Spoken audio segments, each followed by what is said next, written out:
नमस्ते दोस्तों, तो आज आपको एक बहुत ही अनोखी कहानी सुनाऊंगा जो कि श्री कृष्ण के द्वापर युग की पूर्ण कहानी विस्तार में है। तो कृपा करके कहानी पूरा देखें तथा हमारे चैनल को सब्सक्राइब करने का कष्ट करें। धन्यवाद। तो सुनिए। भारत की 7 प्राचीन और पवित्र नगरियों में से एक है मथुरा। मथुरा में भगवान कृष्ण का जन्म हुआ था।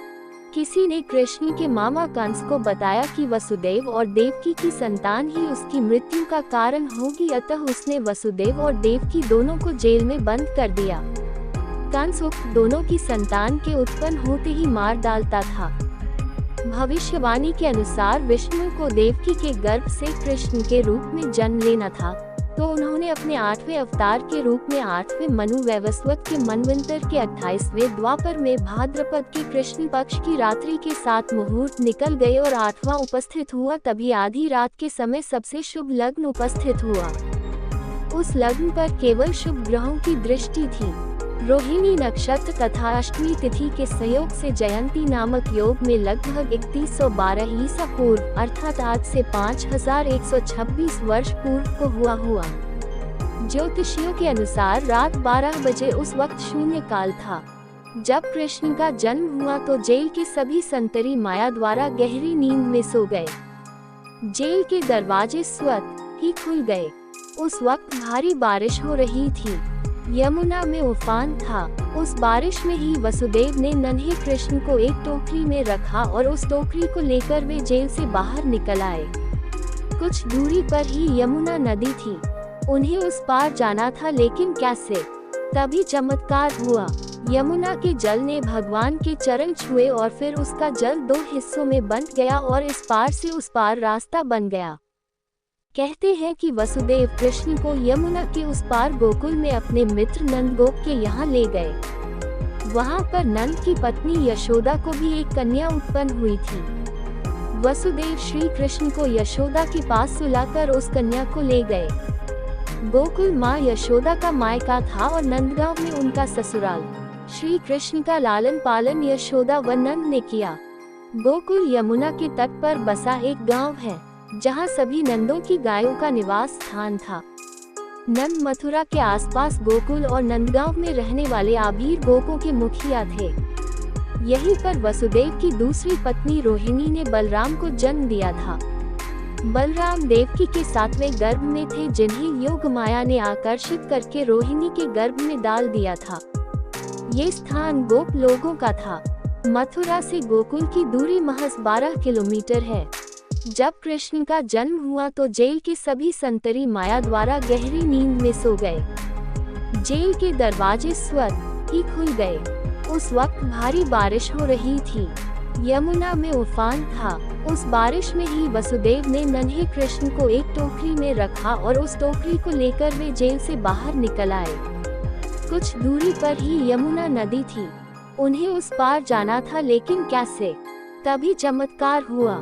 यमुना के जल ने भगवान के चरण छुए और फिर उसका जल 2 हिस्सों में बंट गया और इस पार से उस पार रास्ता बन गया। कहते हैं कि वसुदेव कृष्ण को यमुना के उस पार गोकुल में अपने मित्र नंदगोप के यहाँ ले गए। वहाँ पर नंद की पत्नी यशोदा को भी एक कन्या उत्पन्न हुई थी। वसुदेव श्री कृष्ण को यशोदा के पास सुलाकर उस कन्या को ले गए।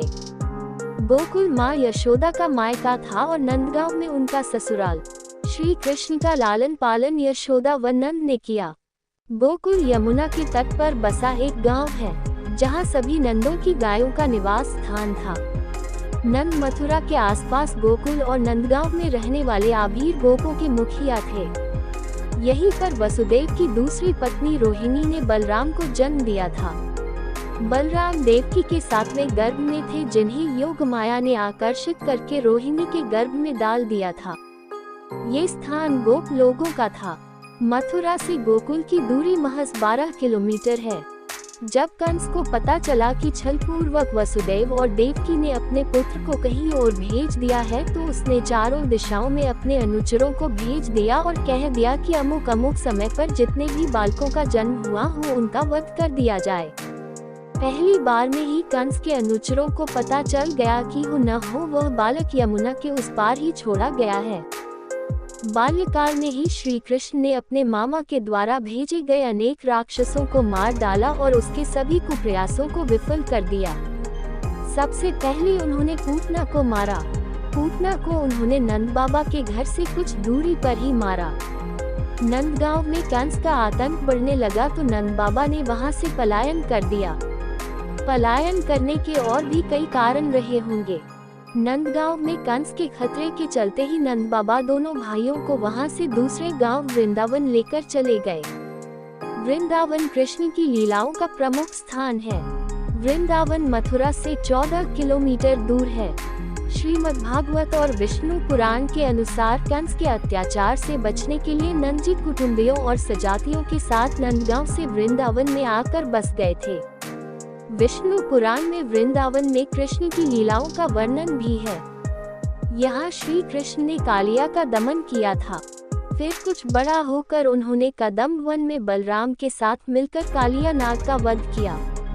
फिर इसी प्रकार वही ताल वन में दैत्य जाति का धनुक नाम का अत्याचारी व्यक्ति रहता था, जिसका बलदेव ने वध कर डाला। उक्त दोनों घटनाओं से कृष्ण और बलदेव की ख्याति दूर दूर तक फैल गई थी।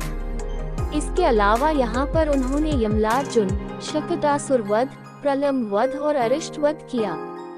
मान्यता है कि यहीं पर श्री कृष्ण और राधा एक घाट पर युगल स्नान करते थे।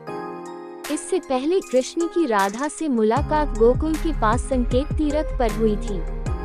वृंदावन में ही श्री कृष्ण और गोपियां आंख मिचौनी का खेल खेलते थे। यहीं पर श्री कृष्ण और उनके सभी सखा और सखियां मिलकर रासलीला अर्थात तीज त्योहारों पर नृत्य उत्सव का आयोजन करते थे। कृष्ण की शरारतों के कारण उन्हें बांके बिहारी कहा जाता है। यहाँ बांके बिहारी जी का मंदिर है। यहाँ पर यमुना घाट के प्रत्येक घाट से भगवान कृष्ण की कथा जुड़ी हुई है। वृंदावन के पास ही गोवर्धन पर्वत है। यहीं पर कृष्ण ने लोगों को इंद्र के प्रकोप से बचाया था। उस काल में लोग इंद्र से डरकर उसकी पूजा करते थे। कृष्ण ने उनके इस डर को बाहर निकाला और सिर्फ परमेश्वर के प्रति ही प्रार्थना करने की शिक्षा दी। नंद इंद्र की पूजा का उत्सव मनाया करते थे। श्री कृष्ण ने इसे बंद करके कार्तिक मास में अन्नकूट का उत्सव आरंभ कराया। वृंदावन में कालिया और धनुक का सामना करने के कारण दोनों भाइयों की ख्याति के चलते कंस समझ गया था कि ज्योतिष भविष्यवाणी अनुसार इतने बलशाली किशोर तो वसुदेव और देवकी के पुत्र ही हो सकते हैं। तब कंस ने दोनों भाइयों को पहलवानी के लिए निमंत्रण दिया, क्योंकि कंस चाहता था कि इन्हें पहलवानों के हाथों मरवा दिया जाए। लेकिन दोनों भाइयों ने पहलवानों के शिरोमणि चाणूर और मुष्टिक को मारकर कंस को पकड़ लिया और सबके देखते देखते ही उसको भी मार दिया। कंस का वध करने के पश्चात कृष्ण और बलदेव ने कंस के पिता उग्रसेन को पुनः राजा बना दिया। उग्रसेन के 9 पुत्र थे, उनमें कंस ज्येष्ठ था। उनके नाम हैं न्यग्रोध, सुनामा, कंक, शंकुअजभु, राष्ट्रपाल, युद्धमुष्टि और सुमुष्टिद। उनके कंसा, कंसवती, सतंतु, राष्ट्रपाली और कंका नाम की 5 बहनें थीं। अपनी संतानों सहित उग्रसेन कुकुर वंश में उत्पन्न हुए कहे जाते हैं और उन्होंने व्रजनाभ के शासन संभालने के पूर्व तक राज किया। कृष्ण बचपन में ही कई आकस्मिक दुर्घटनाओं का सामना करने तथा किशोरावस्था में कंस के षड्यंत्रों को विफल करने के कारण बहुत लोकप्रिय हो गए थे। कंस के वध के बाद उनका अज्ञातवास भी समाप्त हुआ और उनके सहित राज्य का भय भी। तब उनके पिता और पालक ने दोनों भाइयों की शिक्षा और दीक्षा का इंतजाम किया। दोनों भाइयों को अस्त्र, शस्त्र और शास्त्री की शिक्षा के लिए सांदीपनी के आश्रम भेजा गया, जहां पहुंचकर कृष्ण बलराम ने विधिवत दीक्षा ली और अन्य शास्त्रों के साथ धनुर्विद्या में विशेष दक्षता प्राप्त की। वहीं उनकी सुदामा ब्राह्मण से भेंट हुई, जो उनका गुरु भाई हुआ। इस आश्रम में कृष्ण ने अपने जीवन के कुछ वर्ष बिताकर कई सारी घटनाओं से सामना किया और यहाँ भी उनको प्रसिद्धि मिली। शिक्षा और दीक्षा हासिल करने के बाद कृष्ण और बलराम पुनः मथुरा लौट आए और फिर वे मथुरा की सेना और शासन का कार्य देखने लगे। उग्रसेन जो मथुरा के राजा थे, वे कृष्ण के नाना थे। कंस के मारे जाने के बाद उसका श्वशुर और मगध का सम्राट जरासंध क्रुद्ध हो चला था। जब कंस का वध हो गया तो मगध का सबसे शक्तिशाली सम्राट जरासंध क्रोधित हो उठा, क्योंकि कंस उसका दामाद था। जरासंध कंस का श्वशुर था। कंस की पत्नी मगध नरेश जरासंध को बार बार इस बात के लिए उकसाती थी कि कंस का बदला लेना है। इस कारण जरासंध ने मथुरा के राज्य को हड़पने के लिए 17 बार आक्रमण किए।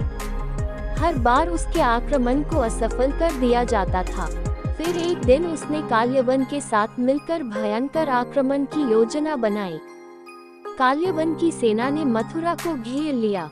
उसने मथुरा नरेश के नाम संदेश भेजा और काल्यवन को युद्ध के लिए 1 दिन का समय दिया। श्री कृष्ण ने उत्तर में भेजा कि युद्ध केवल कृष्ण और काल्यवन में हो, सेना को व्यर्थ क्यों लड़ाई। काल्यवन ने स्वीकार कर लिया। कृष्ण और काल्यवन का युद्ध हुआ और कृष्ण रणभूमि छोड़कर भागने लगे तो काल्यवन भी उनके पीछे भागा।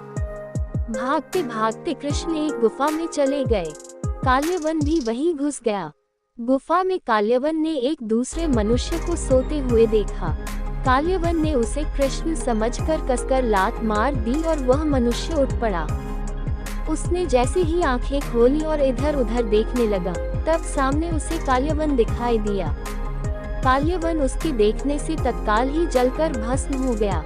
काल्यवन को जो पुरुष गुफा में सोए मिले वे इक्ष्वाकु वंशी महाराजा मांधाता के पुत्र राजा मुचुकुंद थे, जो तपस्वी और प्रतापी थे। उनके देखते ही काल्यवन भस्म हो गया। मुचुकुंद को वरदान था कि जो भी उन्हें उठाएगा वह उनके देखते ही भस्म हो जाएगा। काल्यवन के मारे जाने के बाद हड़कंप मच गया था। अब विदेशी भी श्री कृष्ण के शत्रु हो चले थे। तब अंततः कृष्ण ने अपने 18 कुल के सजातियों को मथुरा छोड़ देने पर राजी कर लिया। वे सब मथुरा छोड़कर रैवत पर्वत के समीप कुशस्थलीपुरी द्वारिका में जाकर बस गए। महाभारत मौसल 14.43-50।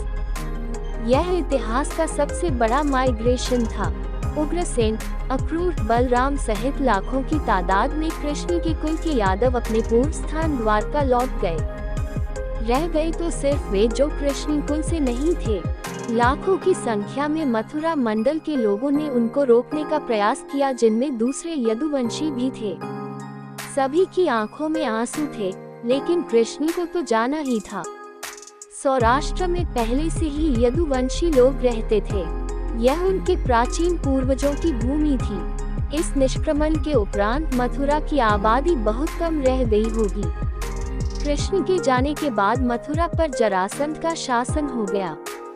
द्वारिका में रहकर कृष्ण ने सुखपूर्वक जीवन बिताया। यही रहकर उन्होंने हस्तिनापुर की राजनीति में अपनी गतिविधियां बढ़ाईं और 8 स्त्रियों से विवाह कर एक नए कुल और साम्राज्य की स्थापना की। द्वारिका वैकुंठ के समान थी। कृष्ण की 8 पत्नियां थीं: रुक्मिणी, सत्यभामा, जाम्बूती, मित्रवंदा, सत्या, लक्ष्मणा, भद्रा और कालिंदी। इनसे उनका कई पुत्र और पुत्रियों की प्राप्ति हुई। इसके बाद कृष्ण ने भौमासुर, नरकासुर द्वारा बंधक बनाई गई लगभग 16,000 स्त्रियों को मुक्त कराकर उन्हें द्वारिका में शरण दी। नरकासुर प्रागज्योतिषपुर का दैत्यराज था, जिसने इंद्र को हराकर उनको उनकी नगरी से बाहर निकाल दिया था। नरकासुर के अत्याचार से देवतागण त्राही त्राही कर रहे थे।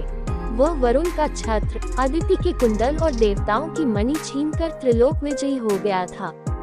वह पृथ्वी की हजारों सुंदर कन्याओं का अपहरण कर उनको बंदी बनाकर उनका शोषण करता था। मुक्त कराई गई ये सभी स्त्रियां कृष्ण की पत्नियां या रखेल नहीं थीं, बल्कि उनकी सखियां और शिष्या थीं, जो उनके राज्य में सुखपूर्वक स्वतंत्रता पूर्वक अपना जीवन यापन अपने तरीके से कर रही थी। पांडवों से कृष्ण की मुलाकात। एक दिन पंचाल के राजा द्रुपद द्वारा द्रौपदी स्वयंवर का आयोजन किया गया। उस काल में पांडव के वनवास के 2 साल में से अज्ञातवास का 1 साल बीत चुका था। कृष्ण भी उस स्वयंवर में गए। वहां उनकी बुआ कुंती के लड़के पांडव भी मौजूद थे। यहीं से पांडवों के साथ कृष्ण की घनिष्ठता का आरंभ हुआ। पांडव अर्जुन ने मत्स्य भेद कर द्रौपदी को प्राप्त कर लिया और इस प्रकार अपनी धनुर्विद्या का कौशल अनेक देश के राजाओं के समक्ष प्रकट कर दिया। अर्जुन की इस कौशलता से श्री कृष्ण बहुत प्रसन्न हुए। वहीं उन्होंने पांडवों से मित्रता बढ़ाई और वनवास की समाप्ति के बाद वे पांडवों के साथ हस्तिनापुर पहुँचे। कुरुराज धृतराष्ट्र ने पांडवों को इंद्रप्रस्थ के आसपास का प्रदेश दे रखा था। पांडवों ने कृष्ण के द्वारका निर्माण संबंधी अनुभव का लाभ उठाया। उनकी सहायता से उन्होंने भी जंगल के एक भाग को साफ कराकर इंद्रप्रस्थ नगर को अच्छे और सुंदर ढंग से बसाया। इसके बाद कृष्ण द्वारका लौट गए। फिर एक दिन अर्जुन तीर्थाटन के दौरान द्वारिका पहुंच गए। वहां कृष्ण की बहन सुभद्रा को देखकर वे मोहित हो गए। कृष्ण ने दोनों का विवाह करा दिया और इस तरह कृष्ण की अर्जुन से प्रगाढ़ मित्रता हो गई। इंद्रप्रस्थ के निर्माण के बाद युधिष्ठिर ने राजसूय यज्ञ का आयोजन किया और आवश्यक परामर्श के लिए कृष्ण को बुलाया। कृष्ण इंद्रप्रस्थ आए और उन्होंने राजसूय यज्ञ के आयोजन का समर्थन किया, लेकिन उन्होंने युधिष्ठिर से कहा कि पहले अत्याचारी राजाओं और उनकी सत्ता को नष्ट किया जाए, तभी राजसूय यज्ञ का महत्व रहेगा और देश विदेश में प्रसिद्धि होगी। युधिष्ठिर ने कृष्ण के इस सुझाव को स्वीकार कर लिया। तब कृष्ण ने युधिष्ठिर को सबसे पहले जरासंध पर चढ़ाई करने की सलाह दी। इसके बाद भीम और अर्जुन के साथ कृष्ण मगध रवाना हुए और कुछ समय बाद मगध की राजधानी गिरिब्रज पहुंच गए। कृष्ण की नीति सफल हुई और उन्होंने भीम द्वारा मल्लयुद्ध में जरासंध का वध करवा डाला। जरासंध की मृत्यु के बाद कृष्ण ने उसके पुत्र सहदेव को मगध का राजा बनाया। फिर उन्होंने गिरिब्रज के बंदी गृह में बंद सभी राजाओं को मुक्त किया और इस प्रकार कृष्ण ने जरासंध जैसे क्रूर शासक का अंत कर बंदी राजाओं को उनका राज्य पुनः लौटाकर खूब यश पाया।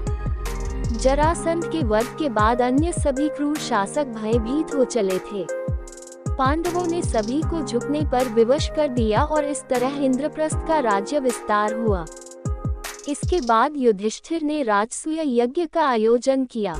यज्ञ में युधिष्ठिर ने भगवान वेद व्यास, भारद्वाज, सुनतु, गौतम, असित, वशिष्ठ, च्यवन, कंदव, मैत्रेय, कवश, जित, विश्वामित्र, वामदेव, सुमति, जैमिन, क्रतु, कल, पाराशर, गर्ग, वैशंपायन अथवा कश्यप, धौम्य, परशुराम, शुक्राचार्य, आसुरी, वितहोत्र, मधुद्वंदा, वीरसेन, अकृतब्रन आदि सभी को आमंत्रित किया।